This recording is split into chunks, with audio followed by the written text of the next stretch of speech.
नमस्कार दोस्तों, मैं नीरज शुक्ला। आप सबका फिर से एक बार मैं अपने यूट्यूब चैनल ऊर्जा द एनर्जी में स्वागत करता हूं। जैसा कि मैं अपना जो पिछला वीडियो अपलोड किया था, बनूंगा एक दिन मैं सीएमडी, उसमें आप लोग का बहुत मुझे प्यार मिला और बहुत सपोर्ट मिला, जिसकी वजह से वो वीडियो काफ़ी सक्सेसफुल रहा और काफ़ी लोगों तक वो पहुंचा है।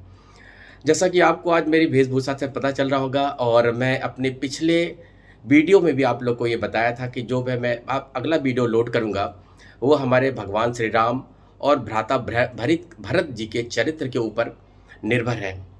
ये जो हमारा शीर्षक है, जो मेरा टॉपिक है, वो श्री रामचरितमानस गोस्वामी तुलसीदास द्वारा रचित एक पुस्तक है, जो आप लोग जानते हैं महाकाव्य है। उसी से हमने भगवान राम और भ्राता भरत जी के चरित्र को लेके यहाँ पे आया हूँ।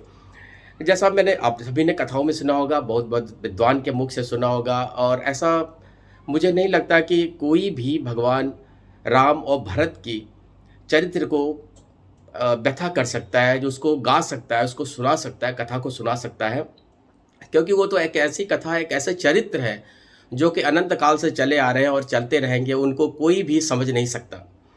तो इसी कथा को जो मैं अपने माध्यम से आपके पास लेके आ रहा हूँ, ये कथा 3 पार्ट में रहेगा, 3 भागों में रहेगा। जो एक शीर्षक है, मैं आपको फिर से बता दूं, राम भरत के, भरत राम के। ये जो पहला भाग रहेगा, पार्ट 1 जिसे मैं बोल रहा हूँ, ये हमें भगवान श्री राम, माता सीता और भाई लक्ष्मण का अयोध्या से वन गमन के लिए रहेगा, जहाँ पे वन जाते हैं, जंगल में रहते हैं, और चित्रकूट तक। ये कथा आज चित्रकूट तक मैं आपको सुनाऊंगा, क्योंकि यहीं से ही मेन कहानी शुरू होती है कि भरत के चरित्र को कैसे निखर के सामने आता है।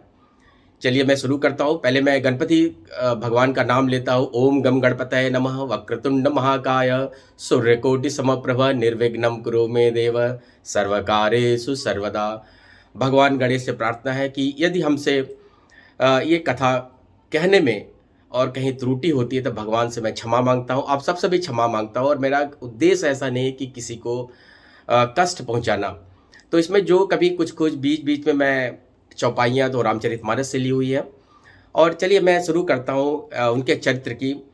राम भरत के, भरत राम के ऐसे दो भाई, राम भरत के, भरत राम के ऐसे हैं दो भाई, जो भरत चरित्र सुनेगा कृपा करे रघुराई।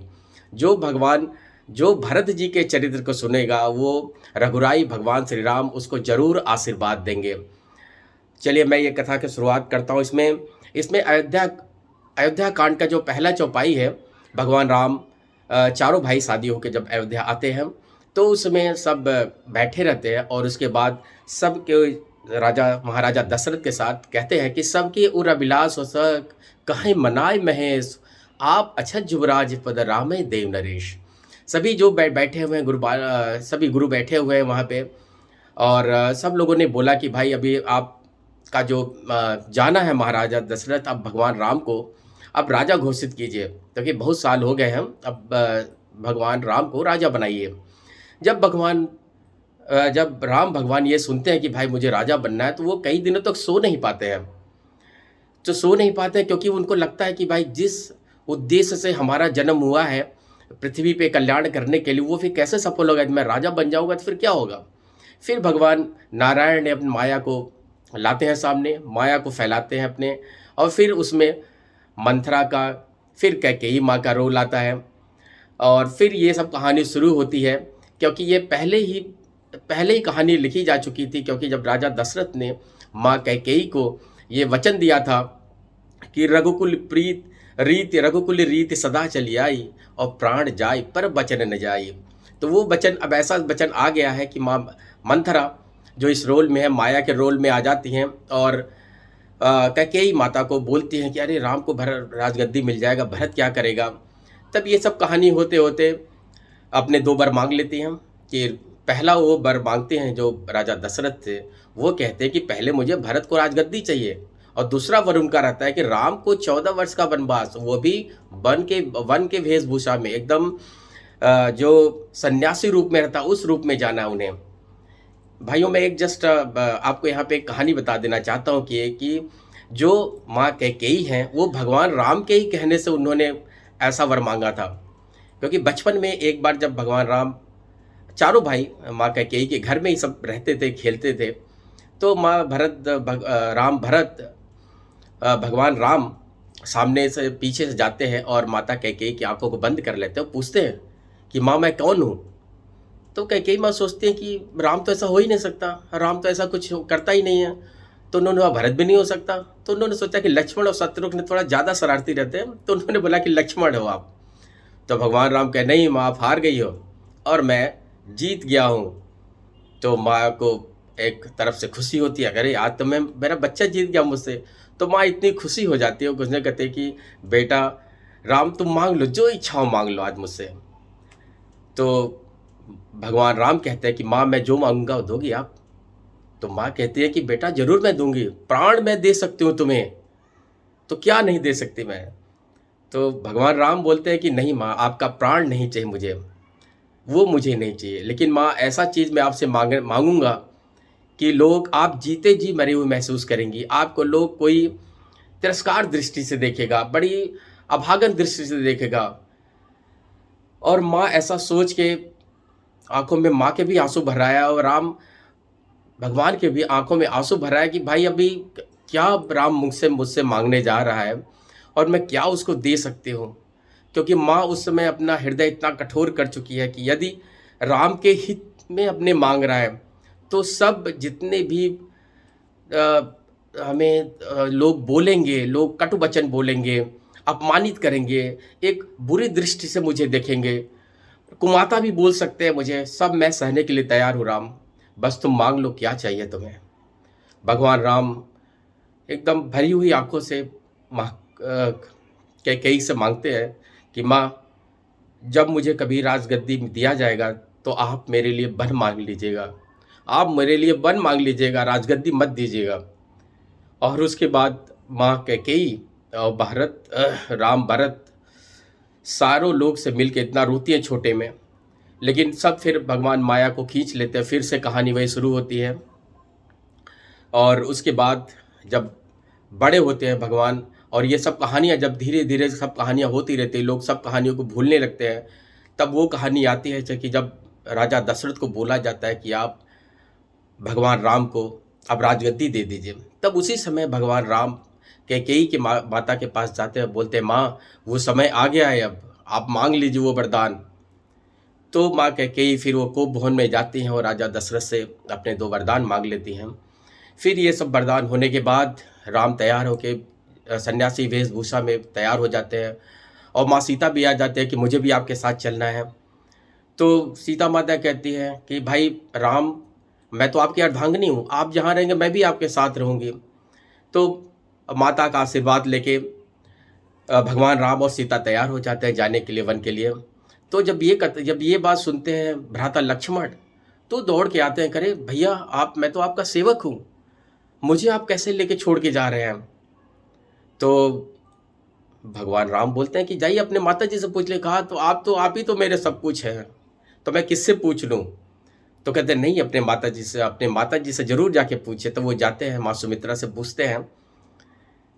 तो वो सुमित्रा माँ समझ जाती हैं कि भाई लक्ष्मण जी किस लिए आए हुए हैं। तो वो बोलती हैं कि बेटा वैदेही ही तुम्हारी माता हैं, मैं तो इस देह से तुम्हारी माता हूँ, इस शरीर से तुम्हारी माता हूँ, लेकिन जो असल में तुम्हारे माता पिता हैं वो पिता आपके श्री राम हैं और माता आपकी वैदेही हैं। तुम्हारा उन्हीं के चरणों में निवास है, तुम्हारा उन्हीं के चरणों में रहो, उन्हीं के सेवा में तुम्हारा सब कुछ है। मैं कुछ नहीं, मैं तो उस देह मात्र से तुम्हारी माँ बनी हूँ, लेकिन जो आत्म रूप से तुम्हारे माता पिता हैं वो श्री राम हैं और वैदेही हैं, माता सीता हैं, उन्हीं के पास तुम रहो। बस इतना आशीर्वाद लेना तो हुआ है। फिर जंगल में चल चुके, भगवान के साथ तीनों लोग चले, तैयार होके जैसे ही निकलने वाले थे, राजा दशरथ उस विस्मित अवस्था में पड़े हुए थे। भगवान आते हैं राम, उनके चरण छूते हैं, सीता माता चरण छूती है, लक्ष्मण भैया राजा दशरथ के चरण छू के आशीर्वाद लेते हैं वन में जाने के लिए। और इधर राजा दशरथ सुमंत्र जी को बुलाते हैं, कहते हैं अभी तो छोटे बच्चे हैं, इनको थोड़ा इधर उधर रस से टहला दो और थोड़ा इनका मन बहल जाए, 2-4 दिन ऐसे जंगल में घुमा दो, जिससे उनको लगे कि बस हो गया भाई, अभी जंगल में हो गया, और धीरे से उनको बच्चों की तरह से समझा के उनकी फिर वापस लेके चले आओ। ऐसी कहानी सुमंत्र जी को बताते हैं। सुमन जी रथ तैयार करते हैं, तीनों भाई, तीनों लोग रथ में चढ़ते हैं। और जब ये कथा पूरे अयोध्या को पता चलती है कि भाई ऐसा ऐसा हो चुका है, सब जितने भी अयोध्या वासी सब रथ के पीछे जाते हैं। तामस नदी पे पहुंचते हैं, क्योंकि सब अपने देखते हैं कि भाई इनका प्यार, सब बैठे हुए हैं। तो उस प्यार को भगवान राम समझते हैं, श्री राम जी की भाई अब मैं कैसे इन लोगों से समझा बुझा के विदा तो नहीं कर सकता। तो जैसे ही सब लोग सोते हैं और फिर श्री राम सुमंत्र जी के साथ माता सीता और लक्ष्मण जी के साथ बोलते हैं कि आप मुझे भाई नदी के पार करा दो। फिर जिससे जैसे ये भोर में सब निकल जाते हैं और ये जब सुबह उठते हैं अयोध्या से देखते करें कोई तो है ही नहीं यहाँ पे। वो रोते हैं, भगवान से प्रार्थना करते हैं, लेकिन क्या कर सकते हैं। फिर वहाँ से श्रृंगेरपुर जाते हैं, सुमन जी को लेकर श्रृंगेरपुर में मिलते हैं उनको। निषाद राज जी मिलते हैं। निषाद राज जी क्या रहते हैं, वो 2-4 दिन वहाँ पे रहते हैं। फिर उनके सोने का जगह बना दिया जाता है। जो फिर वहाँ से वो गंगा जी की आरती करते हैं। गंगा जी की आरती पूजा पाठ करने के बाद अब ये होता है भाई आगे का प्रस्थान किया जाए, क्योंकि 14 साल तक अभी वन में रहना है तो एक जगह नहीं रहा जा सकता।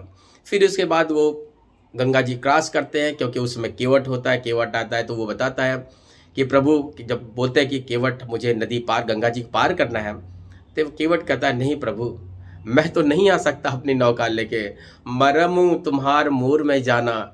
हे श्री राम, मैं आपका मरम समझता हूँ, इसलिए मैं नहीं ला सकता अपनी नाव। तो निषाद राज भी समझाते हैं नहीं भाई ऐसा नहीं है, लेकिन केवट कहता है कि भगवान राम के पैर धुलता है, सब कुछ करके फिर नदी के पार ले जाता है गंगा जी के पार जाता है जब। तो अब भाई क्या दे, उनके पास तो कुछ है नहीं, बनवासी राम के पास क्या दे। वो माता सीता जी की तरफ देखते हैं, तो माता सीता जो है प्रभु के इशारे को समझ जाती है, तो वो अपना अंगूठी निकाल के देती, लेकिन केवट नहीं लेता है। कहता है प्रभु, एक ही व्यवसाय करने वाले दो लोग आपस में लेन देन नहीं करते हैं। तो भगवान राम समझ नहीं पाते भाई कौन सा आपका व्यवसाय और मेरा, मैं तो जंगल में हूँ, मेरा तो कोई व्यवसाय नहीं है। कहता नहीं प्रभु, आज तो आप मेरे घाट आए हुए हैं, मैंने आपको पार उतार दिया है, लेकिन जब कल हम आपके घाट भवसागर पे आएंगे तो आप मुझे पार उतार दीजिएगा, यही हमारी आपकी लेनी देनी है। भगवान राम आशीर्वाद देते हैं उसे। फिर वहाँ से आगे की ओर चल, निषाद राज भी उनके साथ रहते हैं। फिर वहाँ से जाते हैं आगे बढ़ते हुए, फिर धीरे धीरे आगे बढ़ते हुए वो चलते रहते हैं। फिर वहाँ से जंगलों में लोग मिलते हैं, कोल भील मिलते हैं, रास्ते में कंदमूल फल खाते हुए मिलते हैं। फिर ऐसा करते करते वो लोग भरद्वाज जी के आश्रम में पहुँचते हैं। वहाँ से भरद्वाज जी से पूछता है कि प्रभु मुझे आगे का रास्ता बताइए कि मुझे आगे किधर जाना है। तो भरद्वाज मुनि उनसे प्रार्थना करते, प्रभु जो पूरे भाव को बताता है रास्ता, मैं आपको कैसे बता सकता हूँ। फिर भी उन्होंने उन्होंने प्रणाम किया, नहीं गुरु जी आपको बताना है। तो वो कहते हैं कि आप आगे चित्रकूट की तरफ जाइए, वहीं पे वाल्मीकि जी बैठे हुए हैं, वहीं पे आपको सब कुछ मिलेगा। फिर वहाँ पे आगे बढ़ते हुए धीरे धीरे जाते हैं। और मैं एक चीज़ और इसमें थोड़ा सा, भगवान जब जंगल में चलते हैं तो देखिए भगवान की महिमा अपने भक्तों के ऊपर कैसा करते हैं। वो भगवान जी आगे जाते हैं तो वो जो भी रास्ते में कांटे आते हैं, पत्थर आते हैं, वो अपने पैर रखते जाते हैं। और वो सोचते हैं भगवान जी श्री राम ऐसा सोचते हैं कि जो पीछे मेरी अर्धांगिनी है, मेरा भाई है, उसके पैरों में ये कांटे और कंकड़ न चुभें, क्योंकि जो दुख मैं सह सकता हूँ मैं उनको वो दुख नहीं दे सकता। ये तो 14 वर्ष का जो वनवास वो मुझे मिला है, मेरी पत्नी और मेरे भ्राता को नहीं मिला है, तो ये कष्ट क्यों मुझे सहना है।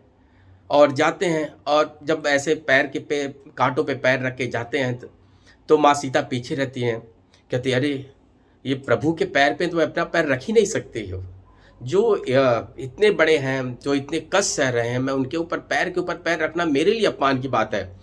तो माँ सीता उनके पैर से थोड़ा बचा के चलती हैं कि भाई उनके पैर में मेरा पैर न पड़े। और पीछे जो भ्राता लक्ष्मण है वो कहते हैं अरे मैं तो प्रभु राम और माँ सीता के पैर के ऊपर पैर रखूंगा। नहीं नहीं नहीं, भगवान भ्राता लक्ष्मण थोड़ा दाहिने हटके वो अलग से चलते रहते हैं। तो ये ऐसा भाइयों का प्यार है, क्योंकि भगवान राम ऐसा समझते हैं, ऐसा जानते हैं, ऐसा उन्होंने समझाया भी है कि जो घर में सबसे बड़ा है, जो भाई सबसे बड़ा अपने परिवार में, वो पिता तुल्य होता है। उसके जो छोट नीचे भाई बहन होते हैं वो सब उनके बच्चे के समान होता है। तो बड़े भाई को उसी पिता के रोल में रहना चाहिए। और जो बड़े भाई की अर्धांगिनी है, धर्म पत्नी है, उसे उसी माता के रूप में रहना चाहिए जो अपने बच्चों के लिए रखती है, वही अपने छोटे छोटे के लिए रखे, क्योंकि तभी हमारा ये समाज आगे बढ़ेगा और तभी हमें अच्छी अच्छी चीज़ें सीखने को मिलेंगी। तो भगवान राम वहाँ से आगे बढ़ते हैं, फिर बैठते हैं वहाँ पर कहीं कहीं पे रात विश्राम भी करते हैं। जब माँ सीता देखती है उनके पैरों को कि कांटे चुभे हुए हैं, तो निकालती है, निकाल के धीरे धीरे उसको ठीक करती है, कांटे निकालते हैं, फिर थोड़े थोड़े पानी से उसको साफ भी करती हैं। लेकिन भगवान राम तो जगत त्राता है, वो सब जानते हैं, उनके लिए तो सब माया है। फिर वहाँ से चलते चलते वो चित्रकूट पहुँचते हैं। चित्रकूट में मुनि वाल्मीकि रहते हैं और उनको बताते हैं कि भाई आप यहीं चित्रकूट में पर्वत पर निवास कीजिए। और फिर इस चित्रकूट में सारे देवी देवता कोल भील बन के अपने अपने विभिन्न रूपों में आते हैं, भगवान की सेवा में रहते हैं। वहाँ पे उनके लिए कुटीर बनाते हैं, पर्ण कुटीर, जो पत्ते पेड़ पौधे के सूखे पत्तों से बनता है, वो पंचवटी वहाँ पे कुटीर बनता है चित्रकूट में। फिर वहीं पे भगवान राम रहते हैं और भगवान राम वहाँ सब लोग रहते हैं। उसके बाद फिर मैं आपको ये पार्ट 1 यहाँ पे मैं कंप्लीट करता हूँ, भागे का यहीं पे कंप्लीट है भगवान चित्रकूट तक पहुँचने का। फिर आगे वाले जो हमारा दूसरा भाग होगा उसमें मैं एक आगे की कहानी सुनाऊँगा कि फिर भरत जी को पता चलता है कि ये सब कहानियाँ हो चुकी और मेरे पिताजी स्वर्गवास हो चुका है। तो ये सब कहानियाँ मैं आपको पार्ट 2 में सुनाऊँगा। मैं ऐसा आशा करता हूँ कि आपको ये भरत राम के, राम भरत के जो चरित्र है अभी बहुत पसंद, आपको अच्छा लगेगा, क्योंकि आने वाले भी 2-3 पार्ट और रहेंगे, उसमें और भी काफ़ी रोचक कहानियाँ रहेंगी जो आपको ज़रूर पसंद आएंगी। और मैं भगवान श्री राम, माता सीता से ऐसा अनुरोध करता हूँ कि ये जो कथा सुनेगा उस पे भगवान श्री राम का ज़रूर आशीर्वाद रहेगा, ऐसा मेरा विश्वास है। धन्यवाद, नमस्कार।